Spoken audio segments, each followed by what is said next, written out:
कहानी है जिन शासन के एक ऐसे महिमा की, आप सुनेंगे ना आपका दिल खुश हो जाएगा।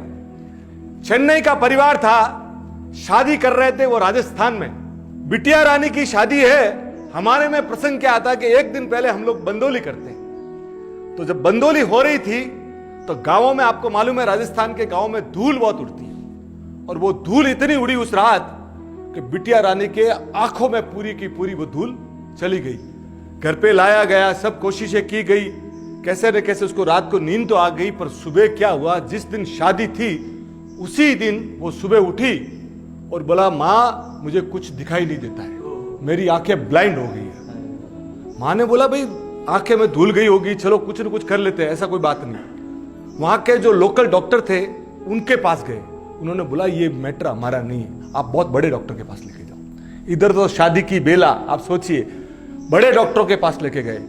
वो थोड़े कनेक्टेड लोग थे, तो उन्होंने उसी समय यूएस भी मेल किया कि भाई ये स्थिति ऐसी बन गई है, आप कैसे भी करके हमको बताइए।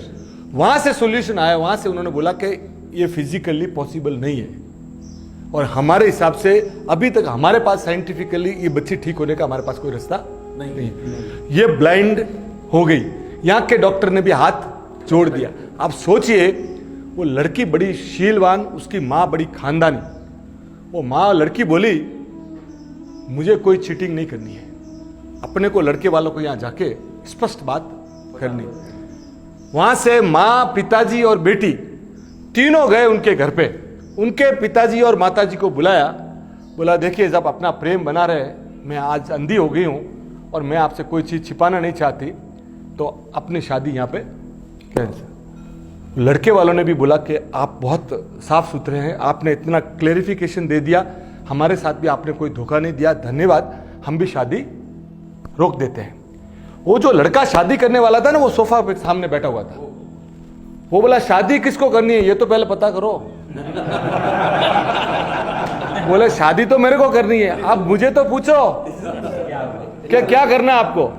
तो बोले, इसमें कहना क्या है भाई, बेटा अंधा हो गया, अपने नहीं पॉसिबल है। बोले, मैं महावीर के शासन में मैंने जन्म लिया है, आज अगर ये कल हो जाता तो मैं क्या करता, ये मुझे बताइए आप। आज जहां 2-2 मिनट में लोग तलाक की बातें करते हैं, उसमें क्या लड़का बोला कि इसके साथ मेरा कर्म बंधन है, मैं इसके साथ ही रहूंगा, शादी तो मैं इसके साथ ही करूंगा, भले आप आज कराओ कि कल कराओ। अब वो मुहूर्त की बेला थी, माँ बाप ने बहुत समझाया, आंखों में पानी डाला, पर अगला लड़का माना नहीं। बोले, मैं शादी करूंगा तो इसी से करूंगा। आप समझ लो मेरी बात को, शादी करूंगा तो इसी से करूंगा।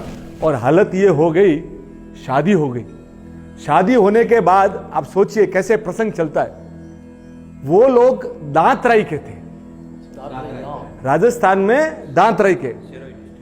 तो वहां से वो लड़की और दोनों बोले चेन्नई जाना है, तो ये बोली कि मुझे दादा मुनि सुब्रत स्वामी के मेरे दांतराई भगवान के मेरे दर्शन करवा दो, मुझे अष्ट प्रकार की पूजा वहां करनी है, मुझे अष्ट प्रकार की तुम पूजा करवा दो, और फिर अपने चेन्नई चलते।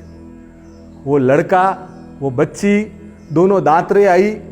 दांतरे आने के बाद अष्ट प्रकार की पूजा, संघ वहां बैठा हुआ था, अष्ट प्रकार की पूजा अपने यहां जैसे कैसे वहां सब चल रही थी। पूजा चली और उसके बाद शांति कलश हुआ। तो शांति कलश में क्या होता है,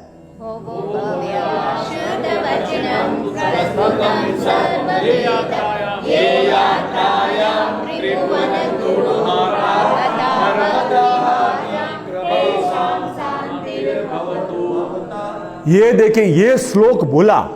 श्लोक बोलने के बाद जो पानी था ना, वो लड़की ने आंखों को लगाना चालू किया, शांति स्नातर का, शांति कलश का आंखों को लगाना चालू किया। और वो लड़की बोली, मुझे कुछ दिखाई दे रहा है, मुझे दिखाई दे रहा है। वो बोला कि वो पहले वहां मुनि सुब्रत स्वामी के पास जाके रोई कि मुझे तुम कैसे भी ब्लाइंड कर देती, पर भगवान मैं जिंदगी भर बचपन से तुमको देखती आई हूं, मैंने ऐसे कौन से कर्म किए कि मैं आपकी प्रतिमा को ही नहीं देख पा रही हूं, ऐसा मैंने कौन सा पाप कर लिया है, मुझे आप कैसे भी। और वो जैसे उसने लगाया, उसने अपने हस्बैंड को बोला कि मुझे मुनि सुब्रत स्वामी दिखाई दे रहे। उन्होंने बोला, तुझे भ्रम हो रहा है, तुझे भ्रम हो रहा है, कारण क्या है कि तू बचपन से इनको देखती आई है। वो लड़की बोली, नहीं। वो गर्भगृह में गई और नीचे पट्टिका पे जो लिखा हुआ रहता है ना, वो पढ़ के बोली कि ये, तो वो चकित रह गए कि ये क्या हो गया है। और वो जैसे ये बात फैली, आप सोचिए कि वो लड़की पूरी की पूरी ठीक हो गई। तो ये मुनिसुरत स्वामी दादा का ये सच्चा प्रसंग है।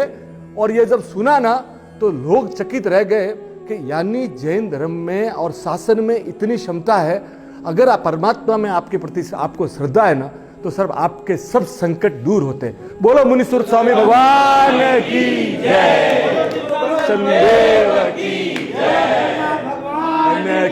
जय। अंकुर नमक, असली नमक। नमक कम ही खाएं पर अच्छा खाएं।